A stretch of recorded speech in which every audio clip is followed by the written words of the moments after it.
Today on The Social. During an argument, Justin Bieber told his wife she'd never reach her career milestone. Where's the line when fighting with your partner? And one journalist's misuse of AI resulted in a syndicated article full of made-up facts. Is it ethical for journalists to use AI? Then, she pits Gen Z's TikTok prowess against baby boomers' encyclopedic knowledge. Lilly Singh tells us what's new on the latest season of CTV's Battle of the Generations. Plus, the stars of Disney's live-action Lilo and Stitch are here. We test Hollywood legends Tia Carrere and Courtney B. Vance in a game of pineapple ring toss. It all starts now on The Social.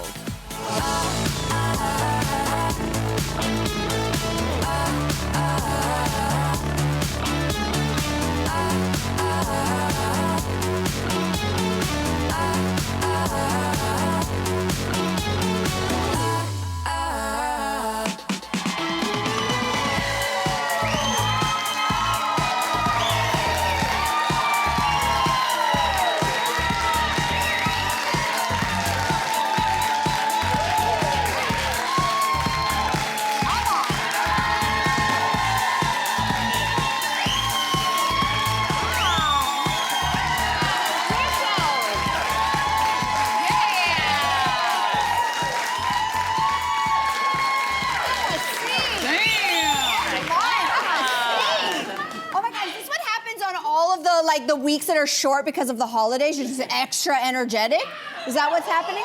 Welcome to The Social, everybody. We love your energy. Thank you so much for being here. We'd like to welcome back to the panel writer Scaachi Koul. Welcome back, Scaachi.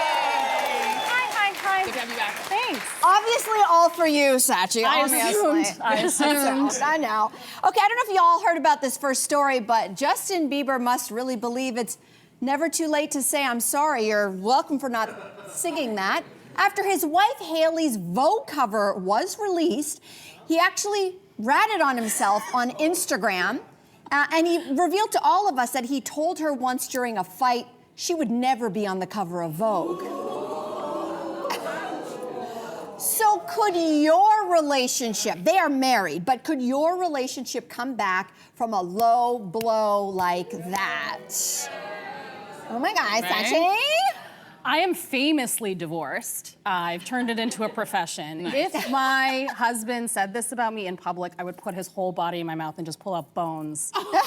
Like a chicken wing. Like, Justin hates her so much. This is what you say to and about someone you don't like. It's bad enough he said it to her, then he said it in public at a time when she is just being like harangued by all these people who are angry about whatever happened with his ex-girlfriend. This is crazy behavior with your wife. Yeah, you don't think they could come back? You think this is the beginning of the end? I mean, if she wants to come back, they'll come back. But the reality is that it's on her to decide to come back. Okay, this is bananas. Listen, my instinct is all the same as yours, but I just wanted to put a critical lens on this. Like, does it matter at all that we don't know what was said right beforehand? I'm not justifying. I'm like, what if she started it like their fighting style? It's a snippet of a conversation. Right? Like, what if she said, you're never gonna win a Grammy? Or you're gonna never be. He's like, I already did that. But it's like, it could be you're never going to be in the Rock and Roll Hall of Fame. Okay, well, you're never going to be on Vogue, right? Like, we just don't know the context of this. I'm just floating it as an idea, guys. That's all. You're right. Maybe their love language is hatred, and we have to respect that. I've done that one, and it ends in divorce. And sometimes it ends in divorce. I'll say two things. The first thing is, Selena girl, we get it now. We get it. We get it. We understand. Why do you gotta bring her into this? Because I gotta drag her into it at all times. In it. The second thing is, I think if there's a woman out there who's in a relationship where you have a partner who talks to you like this and always likes to like even the score and go really low, use that anger, because that's obviously gonna make you angry, as fuel to prove them wrong. Be like, oh, you don't think? You don't think I can do it? Watch me. You don't think I can lose that weight? Watch me. You don't think I can become the CMO? Watch me. So I say flip it on him so you can quiet him up, because that's what he's essentially saying. Yeah, so, I but have she to did own it. up to the fact that I was wrong. here's the thing. I am shocked that he ratted on himself. Like, honestly, I don't know if that's a good thing or if that's a bad thing. Because what's that saying? Hurt people hurt people. Yeah. And what he's telling us in this post is like, I am dirty and nasty when I fight, but really I was doing the wrong thing, which was really trying to get intimacy and connection with my wife. But here's my problem with that. I love the idea of like revenge anything, like revenge body, revenge Vogue cover. Yeah. Sure, I love that.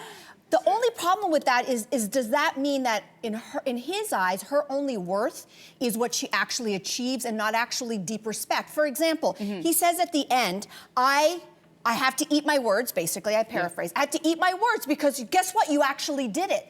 So does that mean you wouldn't have respected her if she didn't get the Vogue cover? Like, my point is, this is a guy who fights because he wants to win and because he wants to be right, not because he actually cares about her. So I think this is the beginning of the end. You think so? Yeah. This is dirty. She is the mother of his newborn son. Yeah. And I have a feeling that when they fight, it's dirty, nasty. And these are not babies. This is how I used to fight when I was 17, Justin. Yeah, no, there's no question You know? that this is very immature, but is there some little piece of like you've all pointed out, he didn't have to go to Instagram to show this. He's kind of on bended knee in a way. Again, this did sound like very bad or immature fighting. And his spelling is so bad, it's so Yeah, That's what makes it even Oh worse. It's like my you couldn't even spell God. it He didn't correctly. have to know about this. So he's in a I way can't. showing like, okay, listen, I know that this was bad. I know I'm not I was disrespectful in the way that I handled this, but I'm saying it now, and I'm owning that fact that it was wrong. But is he only owning it because she did it? What if she never got this Vogue cover? Well, again, Well, then he would feel like, yeah, I'm right about you. Maybe he chose her because he's like, I like that you're here and I'm here. And this is why I talk to you that way. And the fact that she's actually done something, he's like, oh, I'm surprised. Look at you. well, we're analyzing this. Well, he put it out there for us We're to analyze. analyzing it We because didn't he need said to it. know this. Yeah. And neither did It's the Selena. She world didn't need to we're be living dragged in. into this, but I dragged her in anyway. This is just the way life goes. Quickly, Scaachi, you said you made a business out of being divorced. Yes, I sure It's did. a career, it's a Yeah. profession. Thank you. I know you've discussed a lot before about fighting style with your current ex. Did you fight dirty, or how was the fighting style and then what ended it? Yeah, I mean, this kind of fighting it makes you doomed. This isn't cute. It's not like picking at each other. There isn't even like room to even have like a laugh or to maybe learn anything But from would it. tone matter? Like, again, I'm Of sorry, course- I'm just no, saying, of like, course tone no, matters, guys, yes. I'm just floating just different ideas. Jason and I sometimes, when we're in, like, in order to diffuse a fight, we'll start saying stupid things to each other. Sometimes, if you were listening to it or they were written down, you'd be like, you people are jerks But to did each he other. put it I know, on but you're- Instagram? No, but he doesn't. He's not. He didn't put it on not Instagram. on Instagram. Great. There. Justin should also not be on Instagram. Perfect solution. That okay. too. That is okay. the solution. Right, yeah. Just stay Okay. offline. Your That's marriage it. will last That's long. the Yes. answer. That's a good idea. Okay, we're Delete gonna move the on to account. something different. So someone wrote to the Guardian's advice column to complain that his girlfriend uses his earphones, and he thinks it's weird, and she thinks it's weird that he's grossed out. So is it gross to share earphones? Yes. Okay, I think the majority of you feel the way that I feel here because let's be honest, let's call earwax what it is. Okay? It's your ears poo. There's no other way to talk about it. I know, but- it's your ears poo. Okay, wait. So when you look at it that way, I'm not wearing your underwear, so don't wear my earphones. Do you brush your teeth? Do you brush? Yes. Do you share toothbrush? No, I have my own toothbrush. Wait. I don't understand those people either. Toothbrushes. To the couples No. on this, this panel, don't you share worse things than earwax? Like you're in an intimate relationship. That's different. That's different. You guys are doing other things that are probably more disgusting than the earwax. No? Well, how do I answer just- that question? You I'm don't. not touching it. Right? Everybody here is a virgin, so nobody knows you're what right. you're talking My about. bad. My bad. You're absolutely right. But as the only non-virgin here, obviously I Okay, can of speak to course. this. It's Of course. still gross. It's gross. What do you mean you can't get your own headphones? It's not even necessarily about it being like icky, which Yeah. it is. Why can't we be separate people? Why can't I have a thing and you have your own thing? Why are we sharing these because things? there's some people who just like to share. Gross. There are people No. who also will just like, I've seen this happen where it's like, hey, I'm listening to a song. Do you want to listen to it? Yeah. Ugh. Pop And it they'll in. like a virtual stranger or a colleague. Yeah. I'm with you though. I mean, Yeah, I wouldn't yeah, call yeah, it yeah. your ears poo, but I will say it definitely it holds infection. Like I don't think it's a good idea. Yeah, I think what he should do, because I think you can show people better than you can tell them, and I think that he should just get tag her in all of those. You know those earwax, those professional earwax removal videos? Handlers. Tag her in all of those, and then gift her a nice little earphones for like this. Watch this. Just tag her in this. Oh, no! I needed a disclaimer! Tag her in needed that, to be a disclaimer. and then tell her, honey, Never use my earphones again. End of conversation. Andrea! You can't spring that on us like that. Too late. Quickly, we have to go to break, thank God. Quickly, is it ethical? I am traumatized! After the break, is it ethical for journalists to use AI? We'll discuss after this. Oh my God!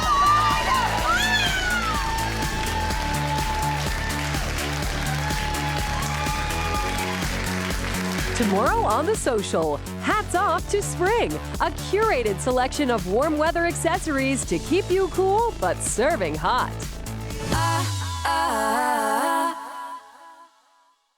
This week on The Social, rooted in ancestry and made with modern culinary techniques, a taste of progressive indigenous cuisine.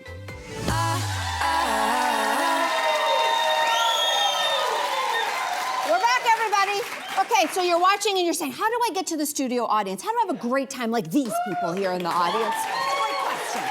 It's a great question. All you have to do is open up your camera, scan the QR code that's on the screen right now. All the information pops up, and then we would love to see you here live in studio. All right, so let's keep this juicy conversation going. The Chicago Sun-Times recently printed their 2025 summer reading list, but good luck picking up those books because some of them don't even exist. The list of recommendations were curated by AI, and the journalist behind it admitted he didn't double check.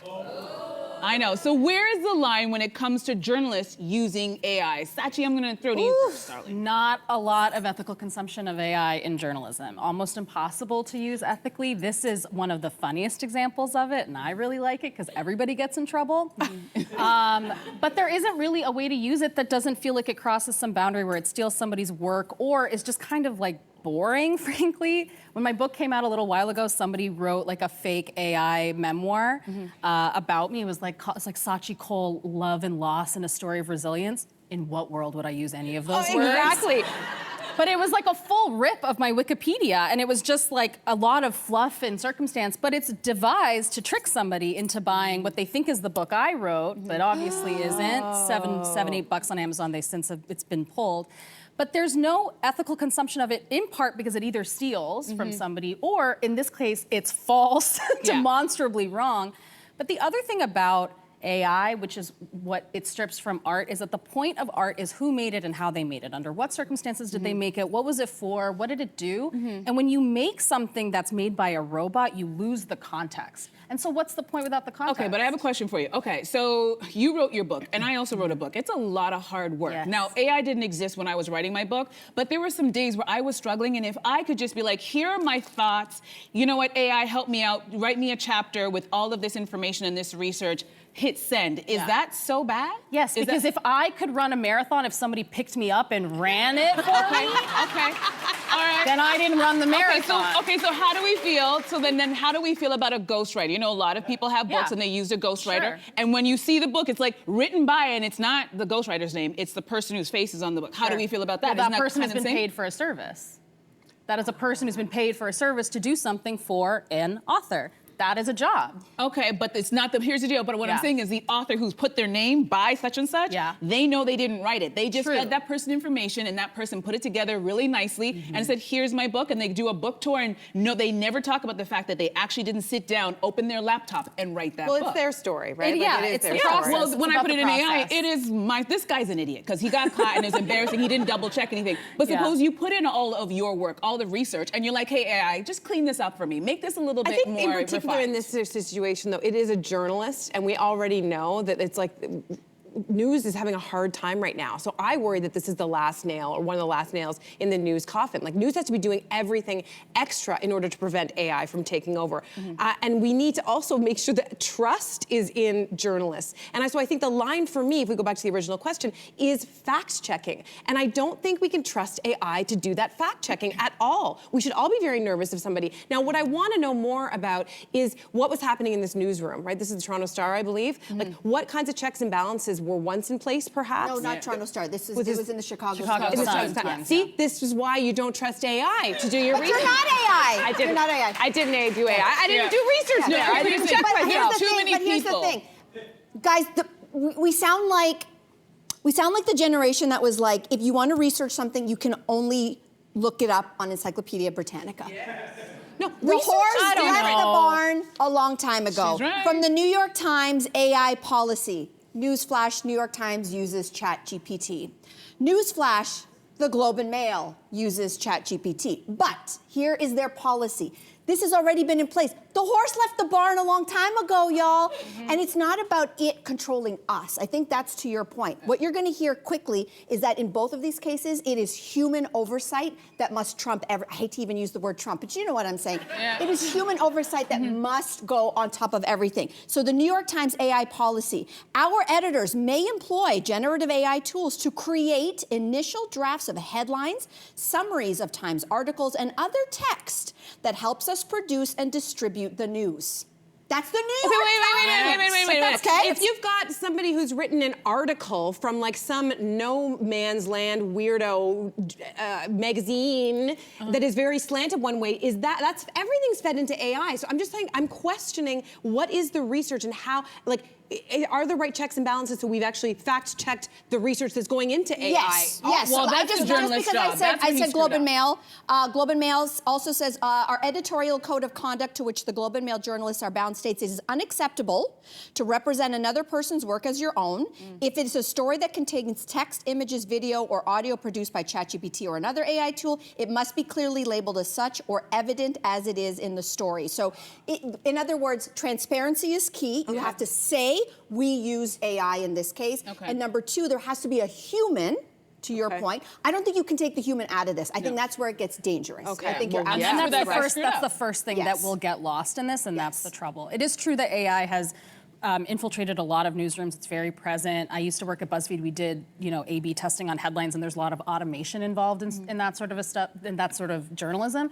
This is different. This is a full article made out of whole cloth with real authors and fake books. Yeah. It is so easy to look up what Rumaan Alam is working on right now and confirm whether or not that's true. But the reality is that in newsrooms, they're understaffed. Yep. And the first thing that they're gonna cut are jobs like this that are designed to have checks and balances for tech like this because they think, but we have the tech, so we don't need anybody to look after it. But when you Google something and it gives you an AI summary, the first two are wrong.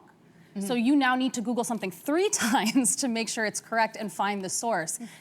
It's funny you talk like we sound like my parents used to say like you got to go to the library and read the go look at like an encyclopedia. microfiche? Yeah, you got to get a magnifying glass and go through the Dewey Decimal System. Yeah. And that obviously is different because we have the internet. But we also had to talk to each other about how to use the internet and what it meant and how that anybody could put anything on it. That has been true for the entirety that we've had the internet. But now we have this thing that can create stuff. It can make articles, it can make images, it can make people, it can make anything except fingers, it seems perfectly capable of doing. Just wait for it. And that is worth concern, and it's worth, I think, a pause. Yes, well, listen, I want to remind everybody that you have written yourself, No AI. published No your own, no AI, your memoir. I did it all Let's remind alone. everybody your memoir is called Sucker Punch, and it's about, quote, what happens when the life you thought you'd be living radically changes course. In this book, you get really personal about a lot of things, including, as we mentioned, your marriage falling apart in great detail. Yeah. This book came out in early March. I'd love to know what the reception has been like from all kinds of people, maybe your mom, maybe your ex, maybe other divorcees. What's the feedback? My parents are like upbeat and confused about it. They're just happy. Love that. It's a nice combination. Yeah, they're just like, she's got a job. That's good, right? Yeah. Like they're not asking a lot of questions.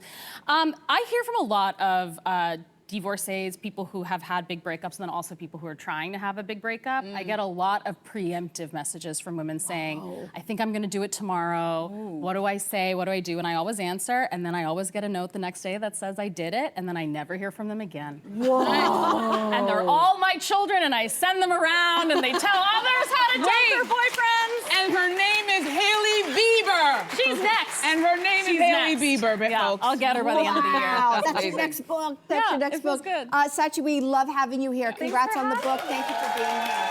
Thank you. Oh, it's a heavy-hitting show today. Up next, everybody, Lilly Singh. We'll be right back.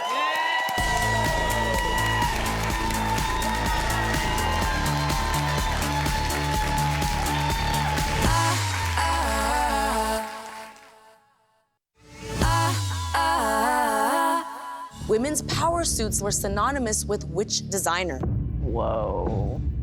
Lily, I'm gonna go with DVF. The correct answer is Giorgio Armani. I was gonna pick that! But you didn't.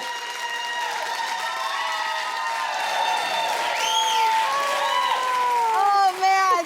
Welcome back. That was a clip from season 2 of Canada's favorite trivia show, Battle of the Generations. That's where contestants from 4 different generations battle it out for bragging rights and a cash prize of up to 25 grand. So last season was a wild ride, but this year the stakes are even higher. Here to tell us all about it is the host herself, Lilly. Singh, welcome. Thank you so much for having me. Listen, it's always great to have you on the couch, but I want to dive in because we were just talking about AI, and there's a lot of conversation about Gen Z using AI to do their homework. So I'm curious, how does Gen Z do in the trivia? You know what? They can't use it well on the show. I will say they don't have their phones. Yeah. They do well. I will say the most fascinating thing about Gen Z, though, is not so much the trivia. It's when I ask them, what are you going to do if you win $25,000? Because the delusion is real. I will tell you, you ask a Gen Z, what are you going to do with $25,000? Like, well, I'm going to pay my parents' debt. I'm going to go to India. I'm going to go to parts of South Africa. I'm going to buy a house, put a down payment on a car. I'm like, do you know how much $25,000 is? You're delusional. The math isn't mathing. The math is not mathing. The math is not mathing. Absolutely. Okay, on the other end of the spectrum, we do have the boomers and the phrase "okay, boomer." We know, like, God bless you know, them. if you don't know what that means, it's like if you've done something that's like, oh gosh, okay, boomer. Right. It's very dismissive. How is the boomer gen, holding on this season? You know what? They surprise me. I will say they do surprise me. Not only with their trivia skills. What surprises me the most is you're used to this. You're on a show. You're hosting. You cannot anticipate what's coming out of a boomer's mouth. Let me tell you. They don't care about being politically correct. They don't care about the rules. They are just unfiltered completely. That makes it a good show, They're though. just here to have a good time. I like it. You know what I'm saying? And I kind of like it. Let's just say the real winners are the editors of the show. Oh, yes. The boomers be saying some stuff. We can't air that. Yeah, exactly. You say that there's a big difference as to why each generation is doing the show. So what's that difference? Yeah, genuinely, I think boomers, and it's quite endearing, actually. No boomer really cares about winning the money. They're literally just like, I'm here to have a good time. I want to do something on this Tuesday. I want to leave the house. You know what I mean? Gen X is there because they feel so forgotten. They're there to prove a point. Yeah. You know, they're there to be seen. They want to be seen. Millennials are there holding on to their youth. I know because I'm one. Okay. Right? And Gen Z is there because I think they feel like they have to prove they're not a, how do I say this, useless generation. Because I think they have this rap. I think they feel like they get judged for not working hard, but they come on the show and they do work hard and they study for it and they're there to prove that, like, they know some stuff. I'm sure maybe it's from a meme, but they know it. Yeah. They know it. Gen Z, the useless generation. No, I didn't say that. They say They that. said, okay. Yeah. All right, so this season there's actually a special celebrity episode. Let's go. And you have jazz singer Molly Johnson on. You have from Bare Naked Ladies, Tyler Stewart, singer and rapper Tasha, and TikTok sensation Nicolina. Yes. So I know that they're all very talented, but how did they fare with the trivia? Not so great sometimes. No, but the cool thing about having celebrities on a show like this is they're so used to being on camera and entertaining, so the tomfoolery is really high. Okay, You know what I'm saying? good. But I have to say, I think they got challenged. You know, everyone gets a little challenged when you have to answer questions outside of your generation. Yeah. Especially Molly Johnson. Now that one, she is a character. Yes. And I am, She is. And I am obsessed, truly obsessed. We want to talk about no filter? That's Molly Johnson. Yeah, absolutely. Absolutely.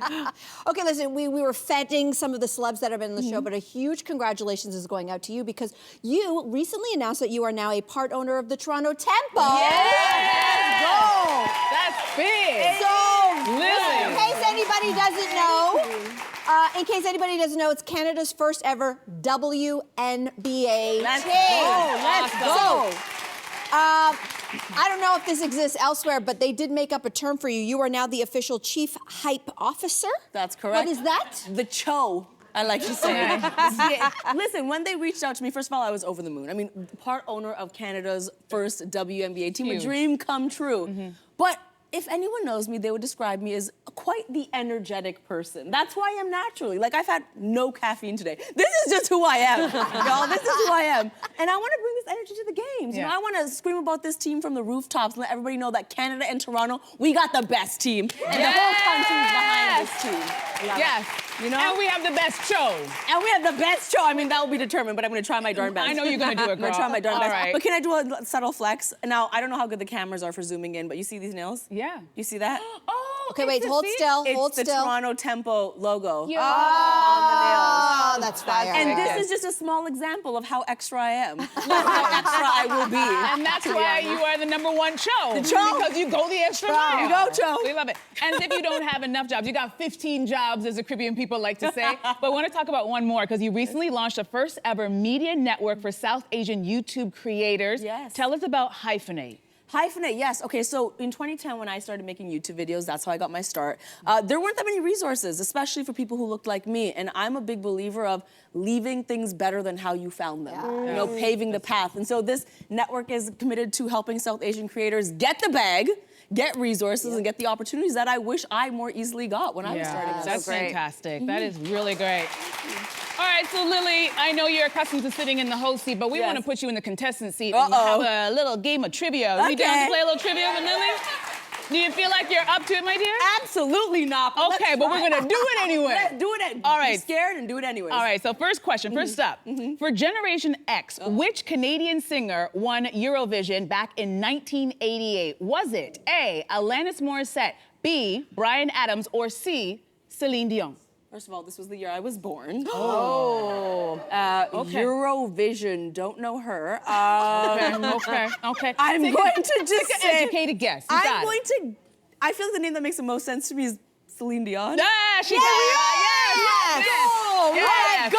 Okay, we don't have a lot of time, but we want to get through these. Here we go. Yes. How old was Queen Elizabeth II when she was crowned? Was she 18, 27, or 32? Okay, she's looking quite youthful, and I feel Oh, like yeah, I'm this quite is for the youthful. Generation Boomers. I'm Who for the 32? No, the answer is 27. Okay. Yeah. All right. It's dragging This me. is your generation millennial. So Okay. here's the question. Okay. I believe in you.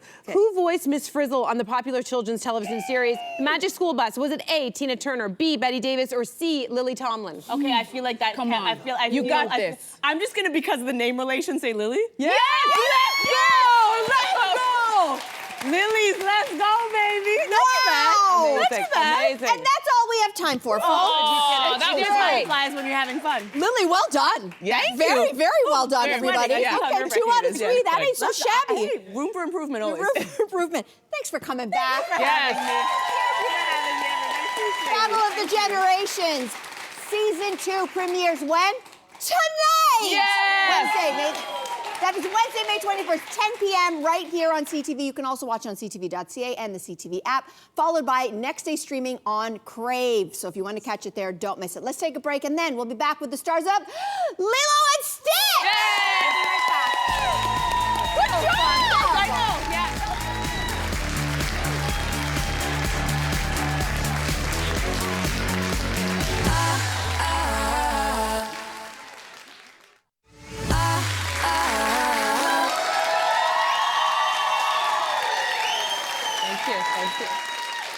Welcome back. Families everywhere know and love the story of Lilo and Stitch, and now audiences are getting a live-action reimagining of the Disney classic. Take a look. Move. I'm gonna give you to the count of 3, Stitch. Oh.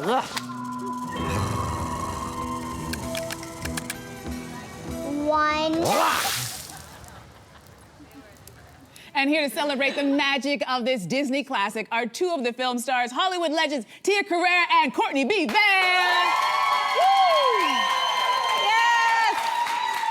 We are so happy to have you both here. So Tia, you starred in the original Lilo and Stitch, which we all remember and love so much. You played her sister. I played Nani, yes. 23 years 23 ago. years ago. Goodness, but who's counting? Nobody.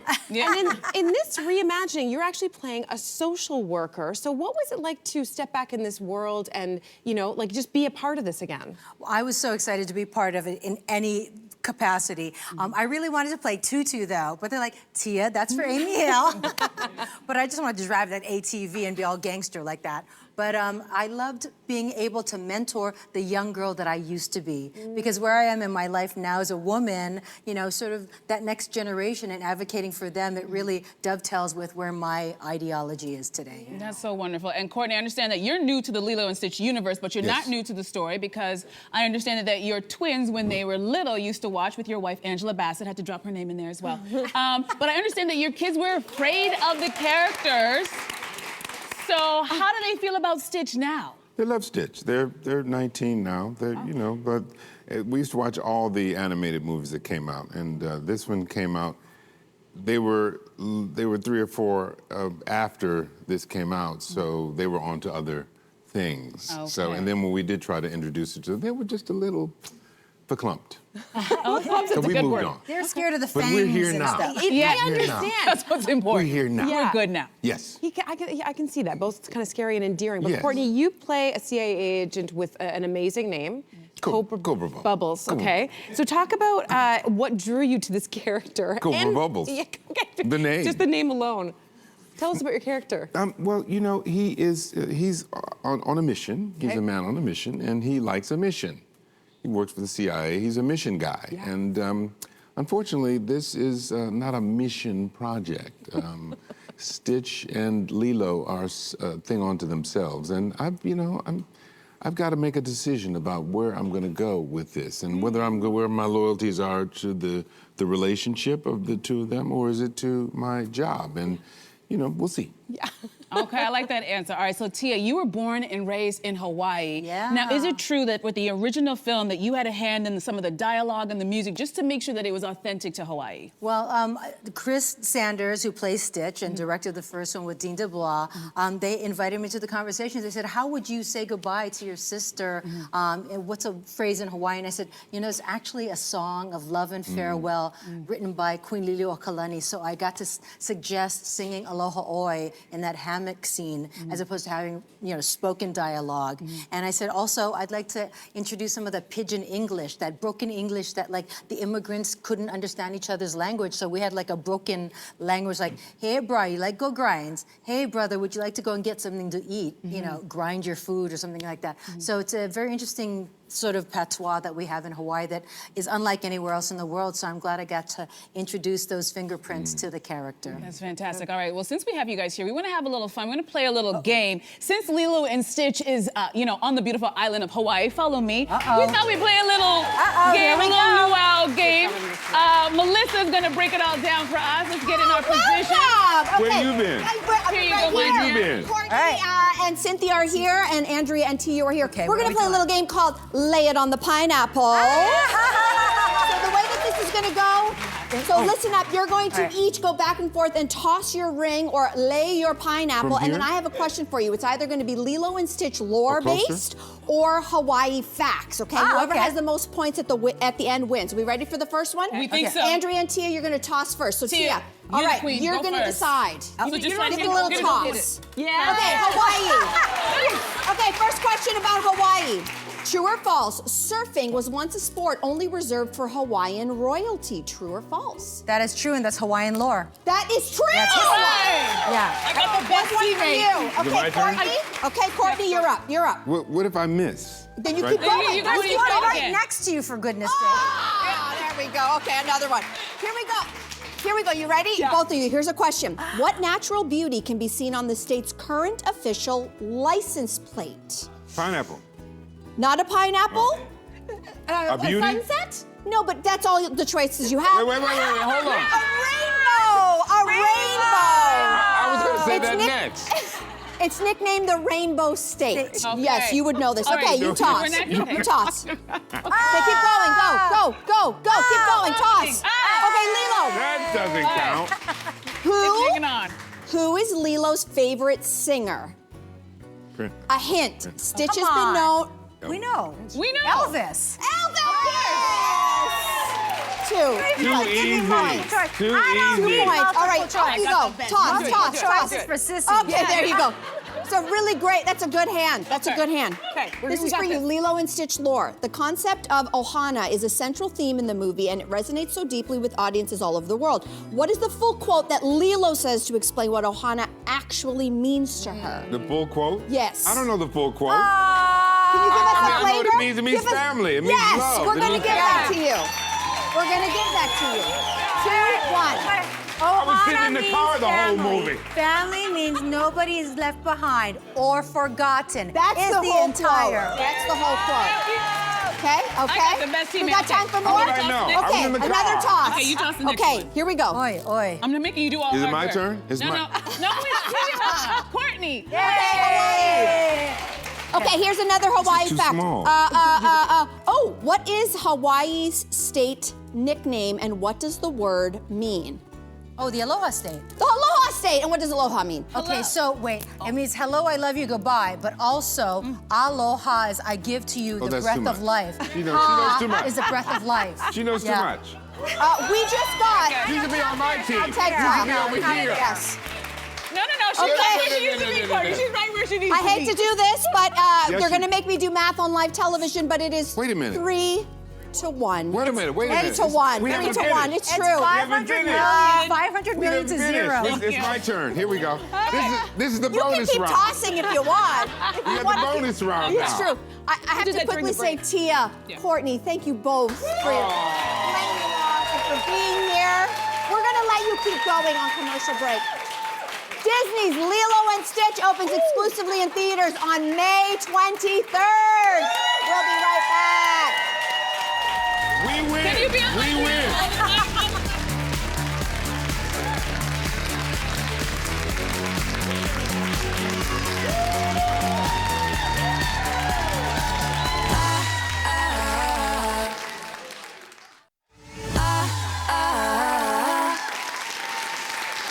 Welcome back. With all the change and excitement surrounding the birth of a new baby, it can be hard to cut through the noise and misinformation that new parents are inevitably bombarded with. Yeah, and our next guest says that we have lost sight of the most important thing, bonding, and she's here to tell us more about it. Please welcome to the show pediatrician and neonatologist and author of the baby bonding book, Connecting with Your Newborn, Dr. Joanna Parga-Balinki. Welcome to the show. Thank you so much. It's a pleasure to be here.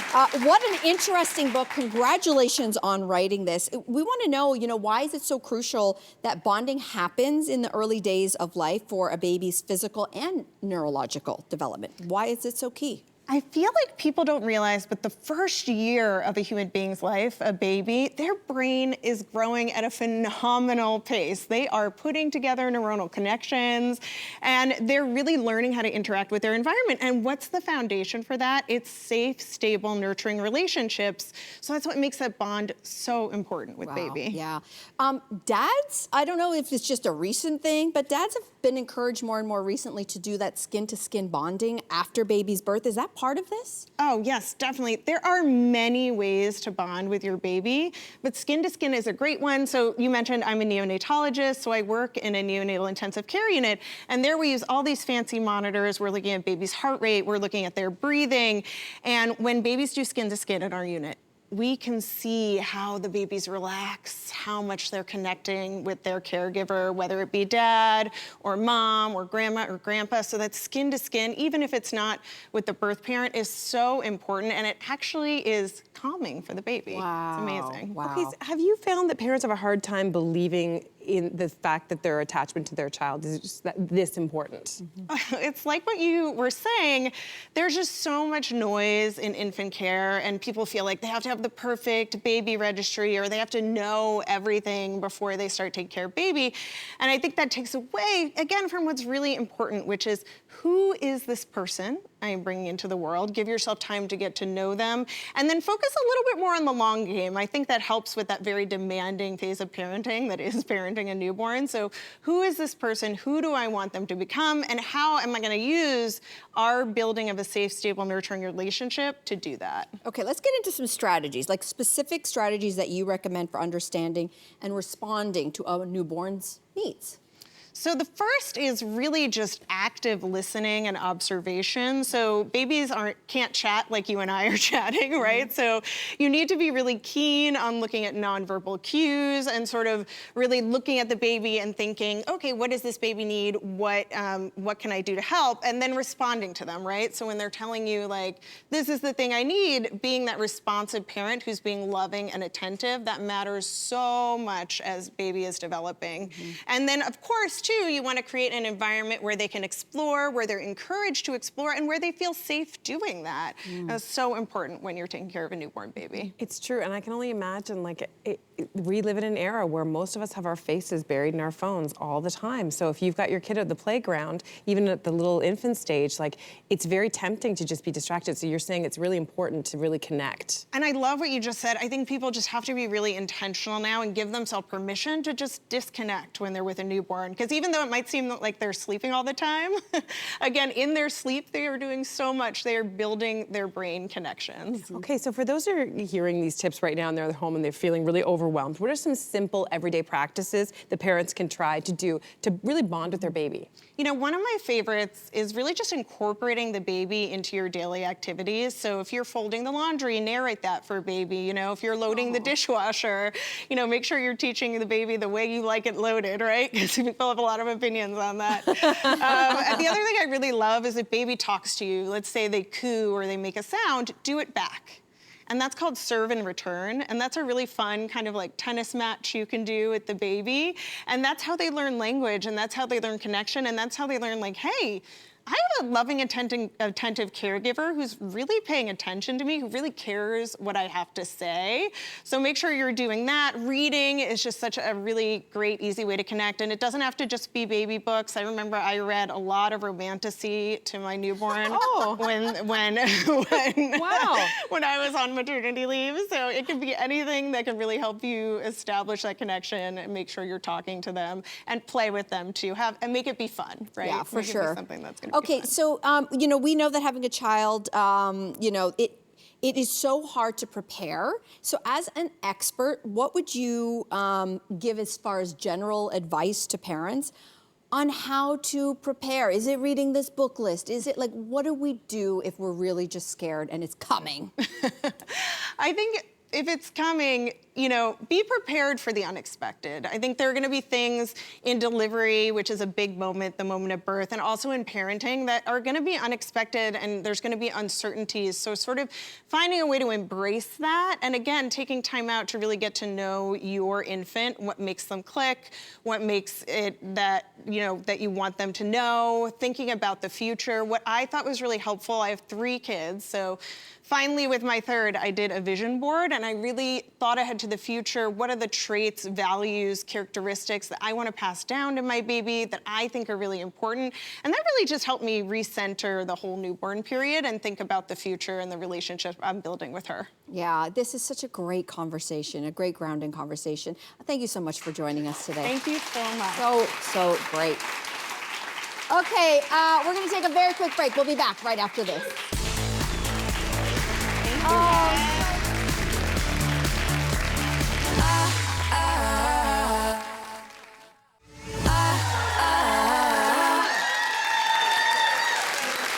Tomorrow's show, accessories for your summer wardrobe, and also aromatic dishes that bring the warmth of Cyprus to your kitchen from the new cookbook called My Cypriot Table. Ladies, we've gotten to the end of the show, and it was a banger, as the kids say. Really great. Right? So much. Wow. Yeah, it was a lot. It went by like this, but it was really good. Yeah. I feel like Courtney and I did not have a fair chance at that game. I'm just gonna put that out there for him. Okay, I'm just saying. I think Tia and I won fair and square. I don't know. I don't know. I'm saying. I think we have to talk to the producers about that, We're Cynthia. gonna have to I don't see the problem. All I know is all my life growing up, everyone said, you look like Tia Carrere, and I got to meet her for the first time today. She's So this was lovely. a full circle moment. Yeah. Okay. Very good. Thank you so much for joining us. You guys were amazing. Thank you for tuning in as well. We're on Crave. We're on social media. See you tomorrow.